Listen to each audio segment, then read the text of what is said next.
बिस्मिल्लाहिर्रहमानिर्रहीम। मेरा नाम डॉक्टर अतीक है और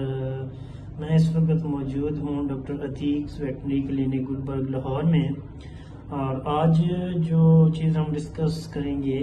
रोज़ाना की तरह जब हम रोज़ाना मुख्तलिफ टॉपिक्स डिस्कस करते हैं, तो आज का जो हमारा टॉपिक ऑफ डिस्कशन है वो है जी डायरिया इन पेट्स। पेट्स में नॉर्मली देखा गया है मोशन लग जाते हैं और जिसको मेडिकली हम कहते हैं जो डायरिया हुआ है, तो उसका जो है उसकी क्या वजूहात हैं वो आज हम डिस्कस करेंगे, उसी के बारे में बात करेंगे। अच्छा, सबसे पहले तो बताता चलो कि जो डाइजेस्टिव सिस्टम होता है पेट्स में, यानी कि डॉग्स और कैट्स में, उनका सेम लाइक के ह्यूमन की तरह ही उनका स्टमक भी होता है। उनमें वही लार्ज इंटेस्टाइन होती है, स्मॉल इंटेस्टाइन्स होती हैं और रेक्टम्स होते हैं। तो उनमें यही कि आफ्टर फूड जब एसोफेगस से स्टमक में चली जाती है तो वो स्टमक में जाके फिर उसकी ग्राइंडिंग होती है और उसकी डाइजेशंस वगैरह होती हैं, उसको एसिड्स वगैरह उसके साथ मिक्सअप होते हैं, तो वहाँ पे वो सेमी सॉलिड काइम टाइप बन जाता है। उसके बाद वो फूड जब स्मॉल इंटेस्टाइन में जाती है तो स्मॉल इंटेस्टाइन में क्या होता है, मज़ीद उसकी डाइजेशन होती है और उसमें बाइल्स वगैरह ऐड होते हैं। और उसके बाद क्या होता है जी, वो स्मॉल इंटेस्टाइन में वहाँ पे जाके कुछ एब्जॉर्प्शंस भी होती है वाटर की भी और कुछ न्यूट्रिएंट्स की भी, कार्बोहाइड्रेट्स वगैरह की भी, जो बॉडी में यूज़ होने होते हैं एज ए एनर्जी सोर्स। तो उसके बाद लार्ज इंटेस्टाइन में वो फूड चला जाता है, तो वहाँ पे जो है वहाँ पे क्या होता है कि वहाँ पे क्या होता है, इलेक्ट्रोलाइट्स और वाटर की ऑब्जॉर्बेशन होती है। मेनली वाटर की ऑब्जॉर्बेशन जो है वो लार्ज इंटेस्टाइन्स में होती है। और अब इस सारे प्रोसीजर में अगर आपकी फूड जो है उसमें कोई ऐसी चीज़ है, उसमें कोई टॉक्सिन्स है, उसमें कोई इन्फेक्शन है या कोई भी मसला है आपके इंटेस्टाइन में, तो जिसकी वजह से अगर आपके लास्ट पार्ट जो है डाइजेस्टिव सिस्टम का, जिसको हम लार्ज इंटेस्टाइन कहते हैं, तो अगर वहाँ पे डाइजेशन प्रॉपर नहीं हो रही है, डाइजेशन मीन्स वहाँ पे प्रॉपरली वाटर जो है वो अब्जॉर्ब नहीं हो रहा, तो क्या होता है कि वो वाटर चूँकि प्रॉपरली अब्जॉर्ब नहीं हो पा रहा होता, तो इसलिए वो जो फूड पहले था जिसने एक सॉलिड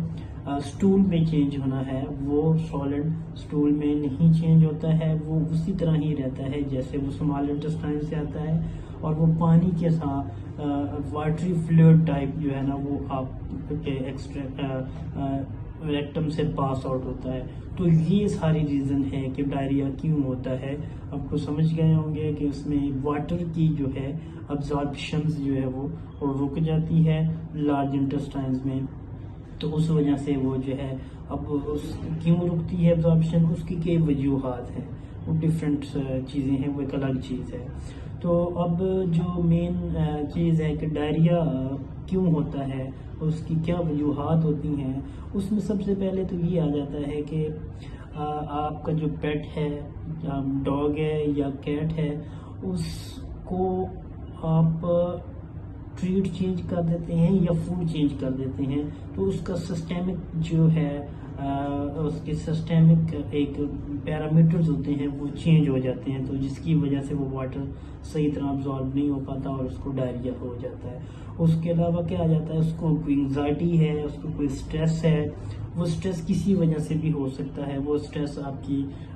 घर पे नहीं होते हैं उस वजह से हो सकता है, वो उसको कोई पैरासाइट का स्ट्रेस हो सकता है, उसको कोई फूड का स्ट्रेस भी हो सकता है। तो डिफरेंट स्ट्रेस अगर उसको कोई हो जाए, उसको एंग्जाइटी हो जाए, तो अब भी जो है वो डायरिया हो जाता है। उसके अलावा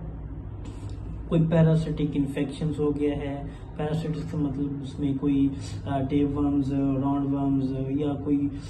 फ्लैट वर्म्स है, इस तरह का कोई इन्फेक्शन है, तब भी डायरिया हो जाता है। उसके अलावा आप अगर कोई उसको वायरल इन्फेक्शन है, जैसे कि अगर कैट्स में देखा जाए तो पैनलिकोपिनिया है, और अगर हम डॉग की बात करें तो उसमें डिस्टेम्पर है, उसमें रेबीज़ है, हर्पीज़ है, तो इस तरह की जो वायरल इन्फेक्शंस हैं उनमें भी ये डायरिया हो जाता है। और उसके अलावा बैक्टीरियल इन्फेक्शन है जिसमें साल्मोनेला है, बड़ा अहम है, इकोलाई है, और उसके बाद आ जाता है इसमें